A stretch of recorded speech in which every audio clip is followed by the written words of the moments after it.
नमस्कार। बिहार तक पर आप देख रहे हैं बड़ा सवाल और मैं हूं आपके साथ रोहित सिंह।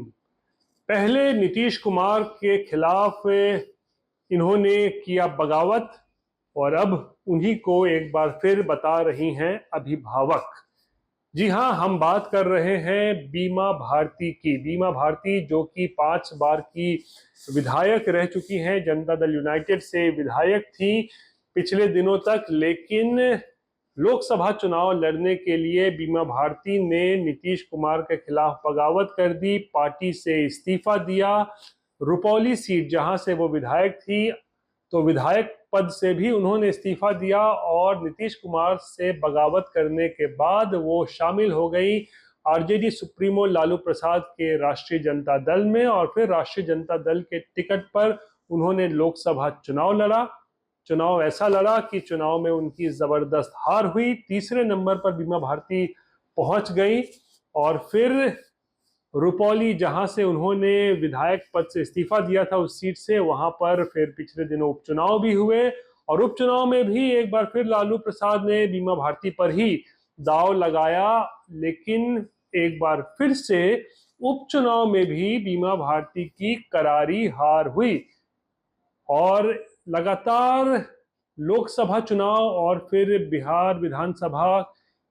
उपचुनाव में, यानी रुपौली सीट पर जो उपचुनाव हुआ था वहां से लगातार हार मिलने के बाद अब ऐसा लगता है कि बीमा भारती ने आत्मसमर्पण कर दिया है। आत्मसमर्पण की मुद्रा में बीमा भारती पहुंच चुकी हैं और नीतीश कुमार के सामने उन्होंने ना केवल सरेंडर किया है बल्कि अपने हथियार भी डाल दिए हैं और अब नीतीश कुमार को बीमा भारती अपना अभिभावक बता रही हैं।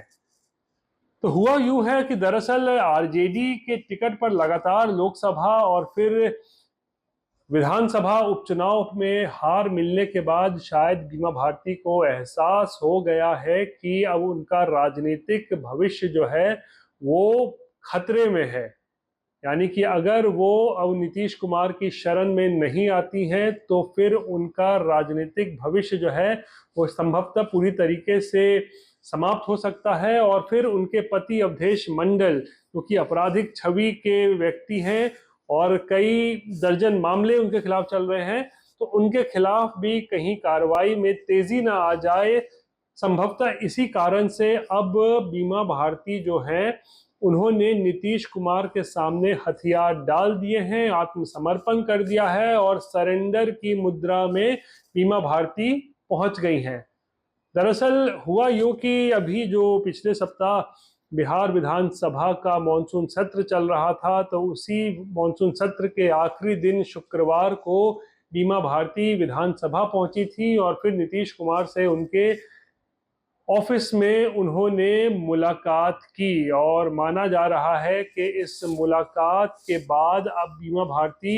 एक बार फिर से जनता दल यूनाइटेड में अपने वापसी के रास्ते तलाशना उन्होंने शुरू कर दिया है।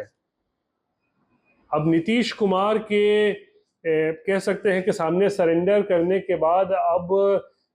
उन्हें लग रहा है कि अगर नीतीश कुमार अगर उन्हें माफ कर देते हैं तो फिर शायद जेडीयू में उनकी वापसी हो सकती है। और दरअसल इसके पीछे वजह भी है। बीमा भारती आखिर क्यों सरेंडर की मुद्रा में है, क्यों उन्होंने आत्मसमर्पण किया है, क्यों आखिर उन्होंने नीतीश कुमार के सामने हथियार आखिरकार डाल दिया है। यही बीमा भारती जिन्होंने 3 महीने पहले नीतीश कुमार से बगावत कर दी थी, विधायक पद से इस्तीफा दे दिया था, जेडीयू पार्टी छोड़ दी थी, लालू प्रसाद के शरण में चली गई थी, आरजेडी के टिकट पर लोकसभा चुनाव लड़ा, आरजेडी के टिकट पर उपचुनाव विधानसभा का चुनाव लड़ा, वो आखिर एक बार फिर से नीतीश कुमार की शरण में क्यों आ गई हैं? आखिर क्यों नीतीश कुमार की चरण वंदना कर रही हैं बीमा भारती? तो राजनीतिक भविष्य का खतरा तो उनको मंडरा ही रहा है, साथ ही साथ अपने पति के खिलाफ जो मामले चल रहे हैं उसमें तेजी ना आ जाए इसका भी खतरा उनको दिख रहा है और फिर उन्हें एक उम्मीद और एक आस भी नजर आ रही है नीतीश कुमार में, क्योंकि अगले साल बिहार में विधानसभा चुनाव होने हैं। कब तकरीबन कह सकते हैं 1.25 साल का वक्त ही अब बचा हुआ है। अगले साल 2025 में अक्टूबर नवंबर में बिहार में विधानसभा चुनाव होने हैं और शायद इसी कारण से बीमा भारती को अब लगता है कि अगर वो जेडीयू में वापस आ जाती हैं तो शायद उनका राजनीतिक भविष्य जो है वो संभल जाए। अभी तक जो वो हाशिए पर चली गई हैं, दोनों दो चुनाव जो है 2 महीने में हारने के बाद, उसके बाद अगर वो जेडीयू में आ जाएंगी तो उन्हें लगता है कि नीतीश कुमार के चरणों में आने के बाद शायद वो अगले साल बिहार विधानसभा चुनाव जो है वो उनको टिकट मिल सकता है,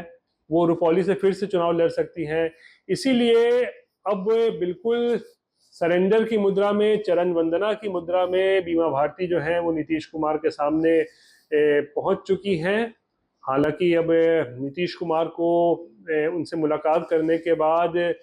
अभिभावक बता रही हैं बीमा भारती, लेकिन सवाल ये है कि आज जिन्हें वो अभिभावक बता रही हैं उनके खिलाफ ही उन्होंने 2 महीने पहले बगावत भी किया था।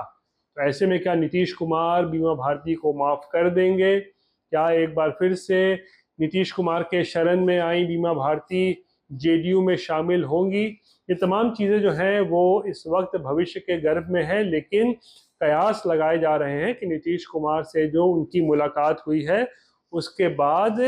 जेडीयू में उनकी वापसी जो है वो हो सकती है। हाँ, कितनी जल्दी हो सकती है ये अभी इसको लेकर अटकलें ही लगाई जा रही हैं, लेकिन बीमा भारती जो है अपने भविष्य को लेकर जो है अब एक तरीके से कहें तो चिंता में है, और नीतीश कुमार की शरण में जो है वो पहुंच चुकी है। और कोशिश उनकी ये है कि नीतीश कुमार अगर मान जाते हैं, उन्हें माफ़ी दे देते हैं, तो फिर शायद उनकी जेडीयू में वापसी हो जाए और शायद उनका जो भविष्य है, राजनीतिक भविष्य जो है वो एक बार जो ट्रैक से इस वक्त उतर गया है, जो बिल्कुल कह सकते हैं डिरेल हो चुका है उनका जो अभी राजनीतिक भविष्य 2 चुनाव हारने के बाद, वो राजनीतिक भविष्य जो है कुछ पटरी पर आ जाए, ऐसी उम्मीद शायद ही बीमा भारती जो है वो कर रही है।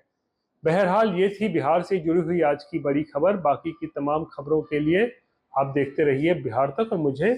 दीजिए इजाज़त। नमस्कार।